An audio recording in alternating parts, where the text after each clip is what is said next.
கடலூர் அருகே ஒரே குடும்பத்தைச் சேர்ந்த 3 பேர் படுகொலை செய்யப்பட்டுள்ளனர். அதன் விவரங்களை களத்தில் இருக்கும் செய்தியாளர் ஸ்ரீதரிடம் நாம் கேட்கலாம்.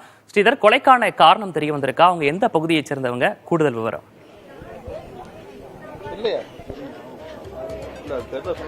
நெல்லிக்குப்பம் பகுதியில் தற்போது ஒரு பெரும் பரபரப்பான ஒரு செய்தியை நாம் பார்த்துக் கொண்டிருக்கிறோம். குறிப்பாக கமலேஸ்வரி என்பவர், அவரது மகன், அவரது பேரன் 3 பேரும் இந்த வீட்டில் தான் வசித்து வருகிறார்கள். நீங்கள் பார்க்கலாம், இந்த பகுதியில் வசித்தவர்கள் திடீரென இந்த வீட்டிலிருந்து புகை வரத் தொடங்கியது. இந்த புகை வந்ததும் சந்தேகத்தின் அடிப்படையில் பொதுமக்கள் கொடுத்த தகவலின் அடிப்படையில் தான் தற்போது காவல்துறை இங்கு அதிக அளவு குவிக்கப்பட்டு விசாரணையை தீவிரப்படுத்தியுள்ளார்கள்.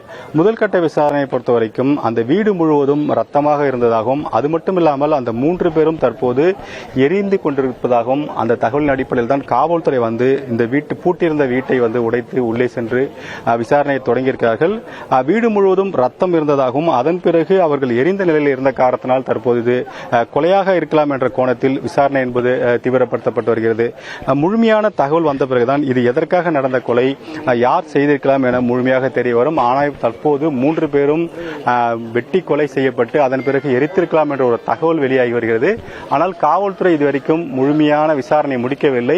முதல் கட்ட தகவல் தான் நான் தற்போது தெரிவித்துக் கொண்டிருக்கிறேன். காவல்துறை முழுமையான விசாரணை பிறகுதான் எதனால் நடந்தது, யார் செய்தால் என்று தெரிய வரும், அல்லது தற்கொலை என்று அனைத்துமே தெரிய வரும். ஆனால் தற்போது தகவலின் அடிப்படையில் இது கொலையாக இருக்கும் என்று கூறப்படுகிறது. முதலில் பார்த்த நபர் நம்மிடம் இருக்க, அவர்கள் கேட்கலாம். ஐயா, உங்க பேர் சொல்லுங்க, என்ன பார்த்தீங்க, இங்க யாருக்கெல்லாம் தகவல் கொடுத்தீங்க? சண்முகவேல் என் பேருங்க. என் வீட்டு மாடியில் போய் ஏறி பார்த்தேன். மணி 8:30 இருக்கும். லைட்டாக புகை வந்தது. அது என்ன புகைன்னு தெரியல, என்னால் கண்டுபிடிக்க முடியல. அப்புறம் இந்த ஏரியாவில் உள்ளவங்களுக்கு நண்பர்கள்லாம் சொல்லி வர வச்சேன். அவர் வர வச்ச உடனே என் நண்பர் போலீஸுக்கிட்ட தகவல் சொன்னார். அப்புறம் போலீஸுக்கிட்ட தகவல் சொன்ன இந்த சம்பவம் ஐயா. உள்ள என்ன நடந்திருக்குது, யாரெல்லாம் இருந்தாங்க? அது எனக்கு தெரியல ஐயா, எனக்கு தெரியல. அது என்ன யாராவது இருந்தாங்கன்னு உள்ள தெரியும். இது வெளியுமே நான் உள்ள இப்போ பார்க்கல, எனக்கு தெரியல என்ன நடக்குது. பேர் இறந்திருக்காங்கன்னு ஏதாவது தகவல் சொன்னாங்க காவல்துறை? இவங்க சொல்றாங்க 3 பேர்னு சொல்றாங்க. குறிப்பாக இவர் அருகே வீட்டிலிருந்து புகை வந்த காரணத்தினால் இந்த தகவல் வெளியே உடனடியாக பரவுது. அதன் அடிப்படையில் தான் தற்போது காவல்துறைக்கும் தகவல் தெரிந்து அவர்கள் விசாரணையை மேற்கொண்டார்கள். சம்பவ இடத்தில் கடலூர் மாவட்ட எஸ்பி ராஜாராம் இருக்கிறார். அவர் நேரடியாக விசாரணை மேற்கொண்டு வருகிறார். அதே சமயத்தில் இது குறித்து பேசுவதற்காக நம்முடைய மற்றொரு நபர்கள்.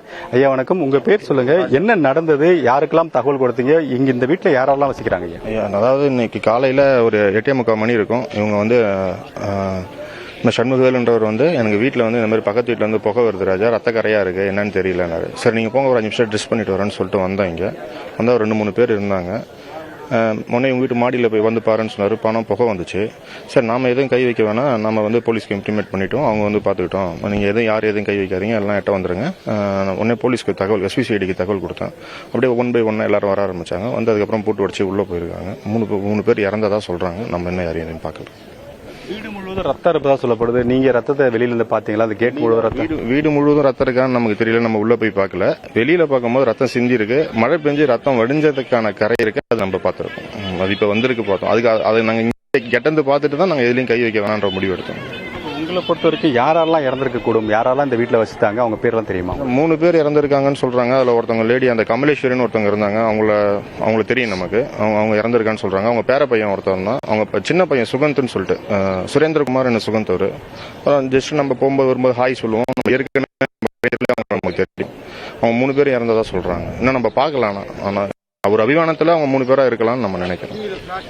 குறிப்பாக நீங்கள் பார்க்கலாம், நேரடியாக இந்த நாய் கூட கொண்டு வரப்பட்டிருக்கிறது. இந்த கொலை வழக்கு என்பது மிகப்பெரிய பரபரப்பை ஏற்படுத்த, ஒரே குடும்பத்தை சேர்ந்தவர்கள் 3 பேர் கொலை செய்யப்பட்டது மிகப்பெரிய அதிர்ச்சியை ஏற்படுத்தியிருக்கிறது. ஆனால் இது கொலையாகத்தான் இருக்கும் என முதல் கட்ட தகவல்கள் சொல்லப்படுவது. காரணம், நீங்கள் பார்க்கலாம், இந்த பகுதியில் அதிகமான ரத்தம் இருப்பதை பார்க்கலாம். இந்த பகுதியை நமது ஒளிப்பதிவாளர் காண்பித்துக் கொண்டிருக்கிறார். இந்த ரத்தம் இதுபோல் வீடு முழுவதும் சிதறியிருப்பது. அதனால் முதலில் கொலை செய்யப்பட்டு அதன் பிறகு எரித்திருக்கலாம் எனவும் சொல்லப்படுகிறது. எது எப்படியாக இருந்தாலும் காவல்துறை விசாரணை முடிவில் தான் முழுமையாக வெளியே வரும். தற்போது இங்கு கைரேகை நிபுணர்கள் மற்றும் டாக் ஸ்குவாட் கொண்டு வரப்பட்டிருக்கிறது. இந்த டாக் ஸ்குவாட் மூலமாக சில தகவல்கள் கிடைக்கலாம். காரணம், இந்த கொலைக்கான காரணம் என்பது முழுமையாக இந்த பகுதி மக்களுக்கு யாருக்குமே தெரியவில்லை. ஆனால் எது எப்படியாக இருந்தாலும் கடலூர் மாவட்ட எஸ்பி ராஜாராம் தலைமையிலே நேரடியாக இங்கே விசாரணை என்பது தொடங்கியிருக்கிறது. விசாரணையின் முடிவில் முழுமையாக தகவல்கள் வெளிவரும் என்று எதிர்பார்க்கப்படுகிறது. ஆனால் ஒரே குடும்பத்தை சேர்ந்தவர்கள் எப்படி இதுபோல் கொலை செய்யப்பட்டிருக்கிறார்கள், என்ன நோக்கமாக இருக்கும், வேறேனும் பிரச்சனையாக இருக்கிறதா என தொடர்ந்து இந்த பகுதி முழுவதும் விசாரணை என்பது தீவிரப்படுத்தப்பட்டிருக்கிறது. தொடர்ச்சியாக விவரங்களை சேகரிங்கள். முதற்கட்ட விவரங்களுக்கு நன்றி ஸ்ரீதர்.